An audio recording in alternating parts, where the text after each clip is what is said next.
यह कहानी शुरू होती है आन साइथी में, मेक्सिको के छोटे से गांव बाकलसर में। यहाँ हम एक पति पत्नी और उनके 2 छोटे बच्चों वाली फैमिली को देखते हैं। एक दिन बच्चों में से एक अपनी माँ को ढूंढते हुए जंगल में चला जाता है। वहाँ वह देखता है कि उसकी माँ उसके भाई को नदी में डुबोकर मार रही होती है। डर के मारे वह भागने ही वाला होता है कि उसकी माँ उसे पकड़कर अपने साथ घसीट ले जाती है। सीन बदलता है और हमें 3 साल बाद यानी 1930 समय दिखाया जाता है। हम मिलते हैं एनी नाम की एक लड़की से जो अपने 2 बच्चों क्रिस और समांता के साथ लॉस एंजलिस में अकेली रह रही है। एनी के पति एक पुलिस ऑफिसर थे जिनकी कुछ समय पहले डेथ हो चुकी थी। एनी अपने बच्चों को संभालते हुए एक सोशल सर्विस डिपार्टमेंट में नौकरी करती थी, जिसका काम यह देखना था कि पेरेंट्स बच्चों की सही से देखभाल कर रहे हैं या नहीं। एनी कई सालों से पेट्रिशिया नाम की एक औरत और उसके बच्चों का केस संभाल रही थी। जब यह केस उसकी कलीग को दिया जाने लगा तो एनी अपने बॉस से लड़कर यह केस वापस ले लेती है, क्योंकि वह पेट्रिशिया पर भरोसा करती है और मानती है कि यह केस सिर्फ वही संभाल सकती है।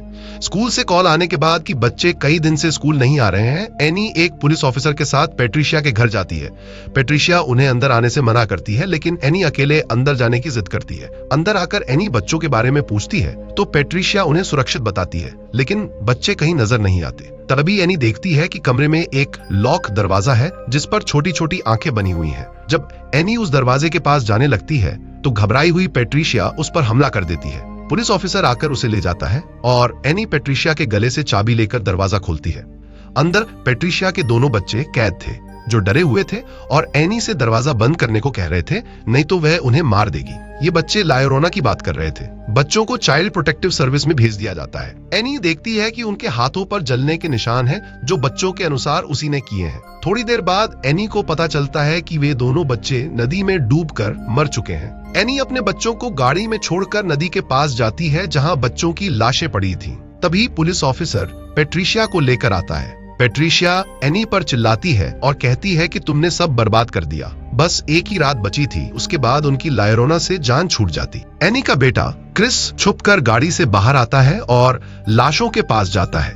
तभी उसे पीछे से किसी के रोने की आवाज आती है। यह लायोरोना होती है जो क्रिस को अपने पास बुला रही होती है। अचानक लायोरोना क्रिस के पीछे आकर उसका हाथ पकड़ लेती है। उसका हाथ जलने लगता है और उस पर वैसा ही जलने का निशान बन जाता है जैसा पेट्रिशिया के बच्चों के हाथ पर था।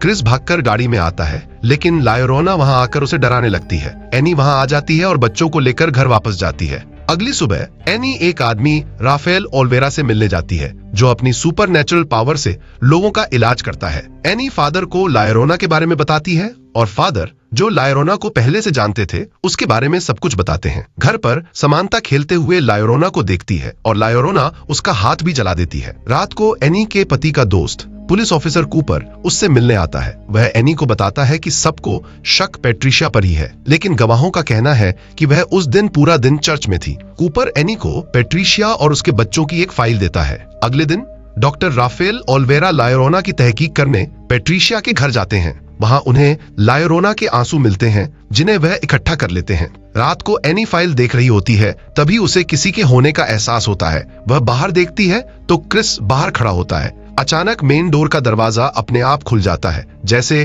कोई सुपरनैचुरल पावर बहुत ताकत के साथ अंदर आ गई हो। एनी क्रिस को उसके कमरे में छोड़ने जाती है। तभी वह देखती है कि किसी ने पेट्रिशिया की फाइल के पेपर्स निकालकर पूरे घर में फैला दिए हैं। वह समझ जाती है कि घर में कुछ पैरानॉर्मल हो रहा है। इतने में एनी समांता के रूम में लायोरोना को देखती है, लेकिन दरवाजा अचानक बंद हो जाता है। तभी लायोरोना एनी के रूम में भी आ जाती है। एनी लकड़ी उठाकर उसे दूर रहने को कहती है। अगले दिन एनी पेट्रिशिया से मिलने जाती है। पेट्रिशिया उस पर चिल्लाती है और कहती है कि वह अब उसके बच्चों को भी नहीं छोड़ेगी। एनी पेट्रिशिया के हाथ पर भी वही जलने का निशान देखती है। पेट्रिशिया बताती है कि लायोरोना जिसके हाथ पर यह निशान छोड़ती है उसे जल्द ही अपने साथ ले जाती है और उसने लायोरोना से तुम्हारे बच्चों के बदले अपने बच्चे वापस मांगे हैं। क्रिस को किसी के रोने की आवाज आती है। लायोरोना क्रिस को डराकर सीढ़ियों से नीचे गिरा देती है। इससे पहले कि वह समांता को नुकसान पहुंचाती, एनी वहां आ जाती है और क्रिस को हॉस्पिटल ले जाती है। डॉक्टर क्रिस के हाथ पर निशान देखकर डिपार्टमेंट ऑफ सोशल सर्विस को कॉल करता है। रात को कूपर और उसकी एक कलीग एनी के घर यह देखने आते हैं कि कहीं एनी अपने बच्चों पर किसी तरह का तशद्दुद तो नहीं कर रही। एनी क्रिस से लायोरोना के बारे में पूछती है और वह सब बता देता है। तभी शावर ले रही समांता को लायोरोना पानी में डुबोकर मारने वाली होती है, लेकिन एनी आकर उसे बचा लेती है। लायरोना एनी का हाथ जलाकर उसे भी वह श्राप दे देती है। एनी बच्चों को लेकर चर्च की तरफ भाग जाती है। फादर बताते हैं कि चर्च उसकी मदद तो करेगा, लेकिन इसमें कई हफ्ते या महीने लग सकते हैं और इन सब चीजों में शैतानी ताकत होती है। फादर उसे डॉक्टर राफेल के पास जाने को कहते हैं। एनी राफेल के पास जाती है, जो पहले मना करते हैं, लेकिन एनी उन्हें मना लेती है। डॉक्टर राफेल कुछ चीजें लेकर एनी के साथ उसके घर जाते हैं। वहां वे अंडों पर कुछ पढ़ते हैं और जब राफेल एक एक करके अंडे तोड़ते हैं तो सभी में से ब्लैक लिक्विड निकलता है, यानी घर में शैतानी ताकत मौजूद है। रात होने वाली थी और लायरोना की ताकत बढ़ रही थी, इसीलिए राफेल कुछ शक्तिशाली वर्ड्स के साथ उस घर को बंद कर देते हैं। राफेल क्रिस को एक खास क्रॉस के बारे में बताते हैं जो फायर ट्रीज की लकड़ी से बनाया गया था, क्योंकि जब लायरोना ने बच्चों को मारा था तो फायर ट्रीज ही अकेले गवाह थे और उन्हीं की लकड़ी उस पर असर कर सकती है। राफेल लायरोना के आंसुओं पर कुछ पावरफुल वर्ड्स बोलते हैं ताकि उन्हें उसके खिलाफ इस्तेमाल किया जा सके। रात को लायरोना के आने की आहट महसूस होती है। राफेल एनी और बच्चों को कैंडल्स के बीच बने एक महफूज दायरे में बैठने को कहते हैं, लेकिन लायरोना अपनी पावर से सारी कैंडल्स बुझा देती है। लायरोना क्रिस पर हमला कर उसे बाहर खींच ले जाने लगती है, लेकिन राफेल लायरोना पर वही आंसू फेंक देते हैं जिससे वह जलने लगती है। फिर भी वह ठीक रहती है। तभी राफेल फायर ट्रीज का पाउडर दरवाजे के सामने डाल देते हैं, जिससे लायरोना अंदर नहीं आती, लेकिन और गुस्से में आ जाती है। वह बैक डोर से अंदर आने की कोशिश करती है ताकि सबका ध्यान उस तरफ जाए और वह समानता को ले जा सके।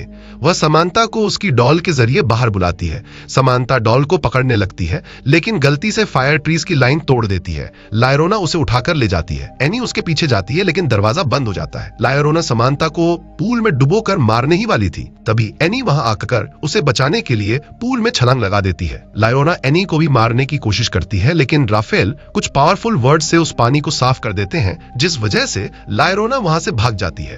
एनी और समानता पानी से बाहर आते हैं। एनी देखती है कि उसके हाथ में लायरोना का लॉकेट आ गया है।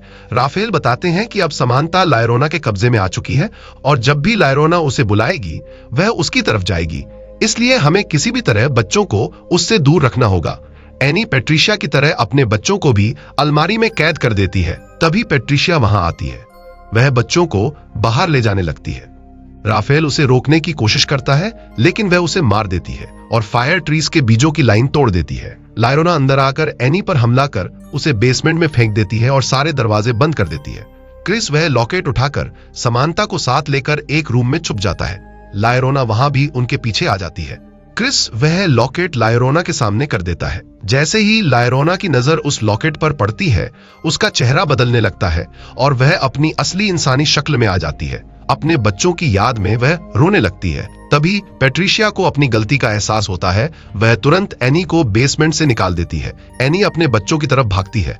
राफेल मरा नहीं था, वह घायल था पर जिंदा था। लायरोना जोर से रो रही थी। तभी उसके पीछे रखे शीशे से एक कपड़ा नीचे गिर जाता है और लायरोना को शीशे में अपनी असली शैतानी शक्ल नजर आती है। उस शक्ल को देखते ही वह फिर से शैतान बन जाती है और शीशा टूट जाता है। राफेल क्रिस को बचाने आता है तो लायरोना उसे उठाकर बाहर फेंक देती है। तभी एनी वहां आ जाती है। राफेल वह फायर ट्रीज से बना क्रॉस एनी की तरफ धकेल देता है। उसे पकड़कर एनी लायरोना के सीने में घुसा देती है, जिससे लायरोना उसी वक्त मर जाती है। यह जबरदस्त एंडिंग के साथ यह फिल्म यहीं पर खत्म होती है। शुरू से लेकर अंत तक इस कहानी ने हमें एक अलग ही सफर पर ले लिया, जहां हर मोड़ पर एक नया रहस्य और एक नया ट्विस्ट देखने को मिला। अगर आपको यह फिल्म पसंद आई हो तो चैनल को जरूर सब्सक्राइब करें और वीडियो को लाइक करना बिल्कुल मत भूलें। आपका एक छोटा सा सपोर्ट हमें और भी अच्छी कहानियां लाने की हिम्मत देता है। मिलते हैं अगली वीडियो में एक और धमाकेदार मूवी एक्सप्लेनेशन के साथ। तब तक के लिए धन्यवाद।